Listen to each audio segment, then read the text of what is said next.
banks. As public outrage over the AIG bonus builds, the obvious question is there a better way to manage?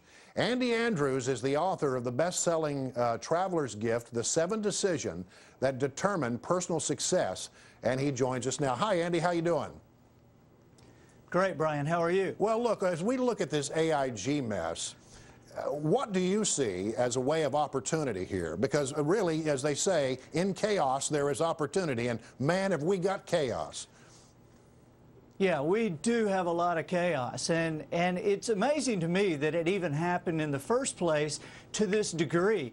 Because if I was in there with the executives of AIG, the first thing I would have told them is to repent, sinner, and let people know that you have screwed up. Take a cue from Bear Bryant and tell them it was a bad coaching decision, because you're either going to control your dissent or we're going to throw you out the window.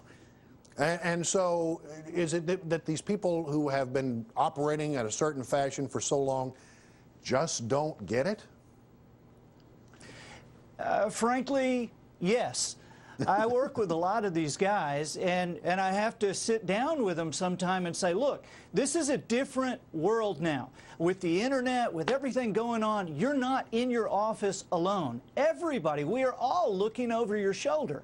And it is the opportunity here for you to take responsibility. People are scared of responsibility because they think it means blame or feeling bad, but responsibility is hope and control. And who among us doesn't want to have hope for a greater future we can control? Well, I want to ask you then, because right now, you know, a lot of people are out there struggling. They don't really know how they're going to make it out of this morass. Maybe they lost their job. Maybe they're worried about losing their job. Maybe they're about to lose their homes. I mean, this is a tough time for a lot of Americans. You're a guy who gives people a lot of good advice over the years. People seek you out to get your wisdom. What would you say to those people that are facing such difficult financial times? The first thing you have to understand is that there is huge hope. Even in the worst time of your life, there is a proof of hope, because you're still breathing. If you're still breathing, that means you're still here. If you're still here, that means you haven't accomplished what you're put here to do. The very purpose of your life has yet to be completed. There's huge hope. And the second thing I'd tell them is you're only lacking an idea.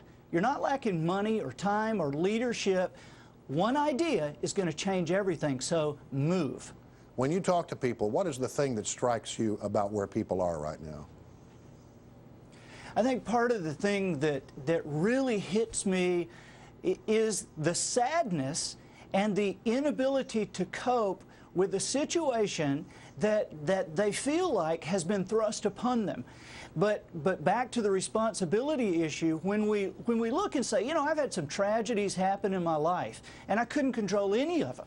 But I have made choices in response to those tragedies that have led me to a place I don't like. If we can understand and believe we can make choices that will lead us to a place we don't like, doesn't it just make logical sense we can make choices that will lead us to a place we do like? So even in the worst time of your life, you are faced with choices. Let's wake up, open our eyes, let's make good ones right now, even in the worst time of our life, because it'll change where we end up. Andy, I don't know, but I feel better just having heard from you here. Thanks for joining us here today. Thank you, Brian. Good to have you on. So what are your thoughts about AIG? Who is to blame for all this mess? How are you coping with everything that's going on in your world right now? Well,